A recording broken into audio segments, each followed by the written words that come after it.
नमस्कार दोस्तों, पहले इनको सुन लीजिए फिर आगे की बात बताती हूँ। आज दुनिया में कोई भी समस्या हो, जब तक भारत के प्रधानमंत्री मोदी जी का बयान नहीं आता, दुनिया कभी भी समस्या पर अपना विचार तय नहीं करती। खामनेई को अमेरिका ने शहीद किया, क्या बयान आया? इंडियन ओशन में भारत के मेहमान ईरानी जहाज को अमेरिका ने डुबो दिया, क्या कोई बयान आया?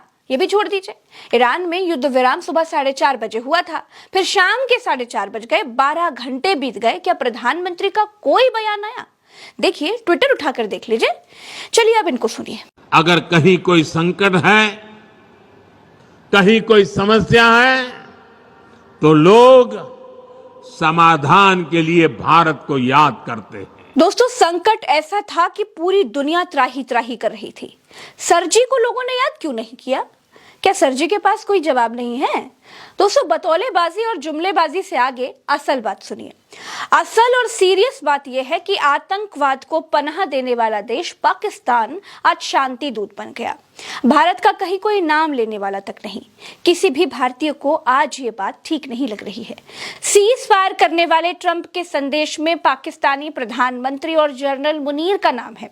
ईरान के थैंक यू संदेश में भी पाकिस्तानी प्रधानमंत्री और जनरल मुनीर का नाम है। इस्लामाबाद में 10 तारीख को अमेरिका और ईरानी डेलीगेशन अपने अपने पॉइंट्स पर नेगोशिएशन करने के लिए बैठेंगे।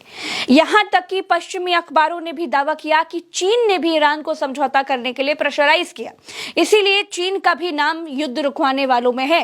लेकिन युद्ध रोकंती स्पेशलिस्ट हमारे प्रधानमंत्री जी का कहीं कोई जिक्र क्यों नहीं?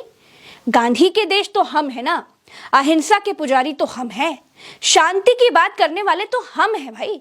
तो फिर हम शांति की बात में नेता क्यों नहीं बने?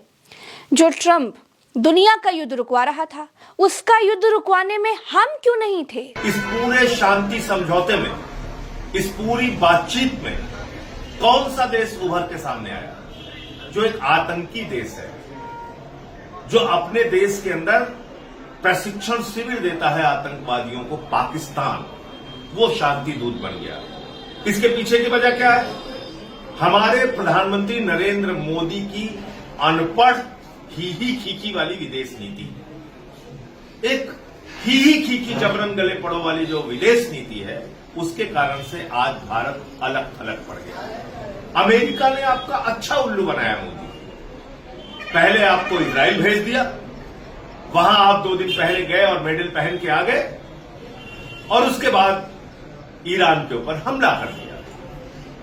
क्यों आप भारत की प्रतिष्ठा को दुनिया में गिराने का काम कर रहे हैं? चलो ये भी मान लेते हैं भाई कि ईरान मुसलमान देश था, पाकिस्तान मुसलमान देश था, इसीलिए ईरान और पाकिस्तान एक दूसरे के लिए सहज होंगे।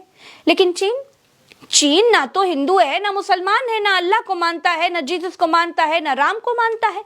फिर उसका मिडिल ईस्ट में हमसे ज्यादा दखल क्यों है? युद्ध रुकवाने में चीन भी हमसे आगे है। आज की तारीख में ना हम ईरान के साथ खुलकर खड़े हो पाए, ना अमेरिका के साथ खड़े हो पाए, ना ही गुट निरपेक्ष रह पाए। युद्ध शुरू होने से ठीक पहले हम इजराइल के साथ नजर आए। दोस्तों, ये दुखद है कि महफिल पाकिस्तान लूट ले गया।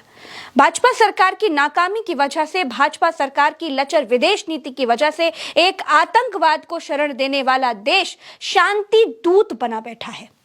बड़ी बात यह भी है कि ईरान ने अपने संदेश के शुरू में ही पाकिस्तानी प्रधानमंत्री और जनरल का धन्यवाद कहा, और ट्रंप ने भी इन्हीं दोनों पाकिस्तानी लीडर्स के नाम से अपनी बात की शुरुआत की। दोस्तों, पिछले 12 सालों में क्या फ्रेम से गायब रहने वाली विदेश नीति हमने बनाई है? शाह कहते हैं कि दुनिया में कहीं भी कोई भी समस्या हो, जब तक भारत के प्रधानमंत्री का बयान नहीं आ जाता, तब तक दुनिया समस्या पर अपना विचार तय नहीं कर पाती। तो मिस्टर प्राइम मिनिस्टर और मिस्टर एस जयशंकर जी, आपसे बढ़िया विदेश नीति तो घर संभालने वाली महिलाएं संभाल सकती हैं। उनको भी मालूम है कि कब किसके साइड खड़े रहना है, किससे कितना भला होना है, कौन यूजलेस है और कौन यूजफुल है। विदेश नीति इतनी सी ही तो है, लेकिन भाजपा सरकार से इतना सा काम भी नहीं हो रहा है। हर चीज का एक्सप्लेनेशन धुरंधर जैसी पिक्चर बनाकर कब तक दिया जाएगा? दोस्तों, मिडिल ईस्ट में जब हालात सामान्य होने लगे तो इराक ने अपना एयर स्पेस खोल दिया। सीज फायर के 7-8 घंटे के बाद दोपहर 11:30 बजे के आसपास भारतीय विदेश मंत्रालय की तरफ से सभी भारतीय नागरिकों को ईरान खाली करके जाने की चेतावनी जारी कर दी गई। क्या मतलब है इस चेतावनी का, किसी को समझ नहीं आया। कुछ जारी करना था इसलिए एडवाइजरी जारी कर दी, या फिर इसके पीछे कहीं कोई ठोस कारण भी है, कोई नहीं जानता। भारत के प्रधानमंत्री अब की बार ट्रंप सरकार का नारा तक लगा चुके हैं, ट्रंप को अपना दोस्त भी बुला चुके हैं, और दोस्त ने ईरानी मामला हल करने के लिए पूछा तक नहीं। हमको तेल खरीदना या ना खरीदने की इजाजत अमेरिका देता है। हम ट्रंप के कहने पर रूस से तेल लेते हैं और बंद भी कर देते हैं। हम ट्रंप के कहने पर ईरान से तेल लेना कम कर देते हैं। जब हम ट्रंप के हुक्म की तामील कर रहे हैं तो महफिल पाकिस्तान का ही लूट रहा है भाई।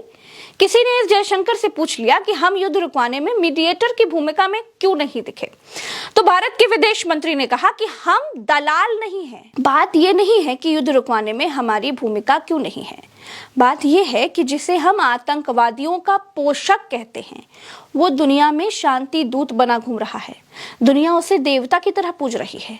ये भाजपा सरकार की नाकामी है, डामाडोल बेपटरी विदेश नीति का नतीजा है। इस वीडियो में फिलहाल इतना ही। अपनी राय कमेंट में बताइएगा। हमें इजाजत दीजिए। नमस्कार।